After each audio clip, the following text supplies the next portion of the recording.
कहानी की शुरुआत होती है कुछ पहाड़ी शेरों के साथ, जहाँ एक परिवार जो जंगल में रहता है। उस परिवार का पिता शेर अपने बेटे से कहता है कि इंसानों पर भरोसा मत करना, वे खतरनाक होते हैं। उनमें से सबसे छोटा बच्चा सवाल करता है कि हम तो अच्छे हैं, तो वे हमारी जान क्यों लेंगे? ये सुनकर उनके पिता सभी को सावधान करते हैं और बोलते हैं कि इंसान अपना रूप बदल लेते हैं, इसलिए उन पर यकीन करना बेवकूफ़ी है। पर उसका बेटा नहीं मानता और वह इंसानों को जानने की जिज्ञासा लेकर उनके बसेरे की ओर भाग जाता है। अब आगे के सीन में जे नाम का एक बच्चा जागता है और उसके बाद पता चलता है कि जे वही पुमा है। असल में जे एक शेपशिफ्टर होता है, यानी कि इंसान और शेर दोनों के रूप उसके पास है। जे इंसानी रूप अपनाकर वो एक मानव परिवार में पला बढ़ा था, अपनी जंगली जड़ों से बहुत दूर।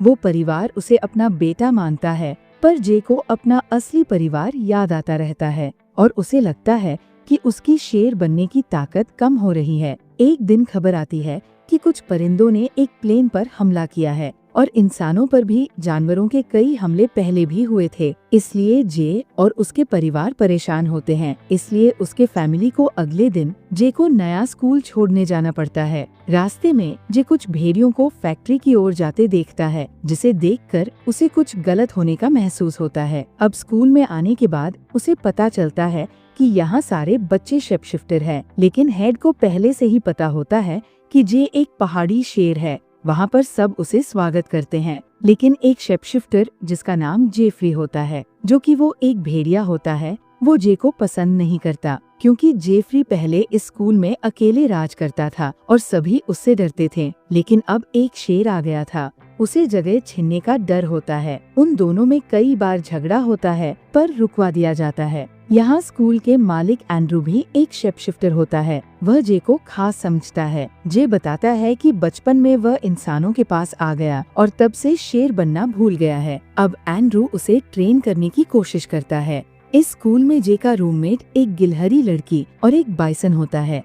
यहाँ पर शिकारी और शिकार सब एक साथ रहते थे। उन्हें आपस में लड़ने की अनुमति सिर्फ क्लास के टाइम में ही थी। जे अपने ट्रेनिंग में बहुत मुश्किल से शेर बन पाता है, पर एंड्रू एक छोटी पोटली देता है जिसमें पहाड़ों की मिट्टी होती है, जिसे सूंघते ही जे की यादें ताज़ी हो जाती है और वह एक शेर बन जाता है। अब धीरे धीरे पता चलता है कि कुछ शेपशिफ्टर मिलकर इंसानों को परेशान कर रहे होते हैं, क्योंकि इंसान जंगल को तबाह कर रहे होते हैं, जिसमें कई शेपशिफ्टर जानवरों की जान भी चली जाती है। इसलिए एंड्रू की एक टीम इंसानों को सबक देना चाहती है। अब एंड्रू जे से मिशन में शामिल होने को कहता है, लेकिन जे शर्त रखता है कि किसी इंसान को मारना नहीं होगा। फिर वो बोलता है कि मुझे इसके बारे में सोचने के लिए टाइम चाहिए। अब जे एंड्रू के बातों को इनकार करके अपनी परिवार के साथ मौका बिताना चाहता है, पर एंड्रू का फिर से कॉल आता है। एंड्रू जे से बोलता है कि वो मिशन पर जा रहे हैं, लेकिन जे एंड्रू के साथ जाने से मना कर देता है,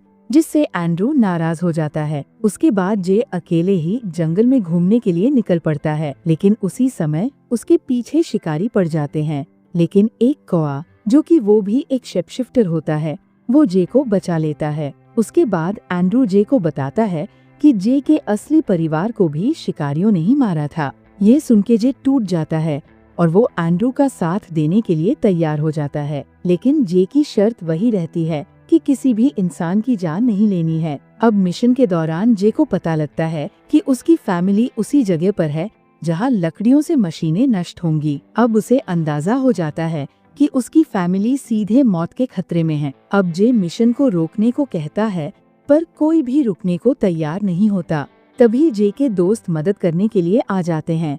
इस लड़ाई में एंड्रू भी शेर बनकर आ जाता है। उसके बाद एंड्रू लकड़ियों को गिरा देता है, पर जे की फैमिली बच जाती है और जे अपनी बहन को आखिरी क्षण में बचा लेता है। लेकिन अब एंड्रू का मकसद भी पूरा हो जाता है। अंत में जे अपने स्कूल लौट जाता है। उसके बाद सब उसकी बहादुरी की तारीफ करते हैं और यहीं पर ये कहानी खत्म हो जाती है।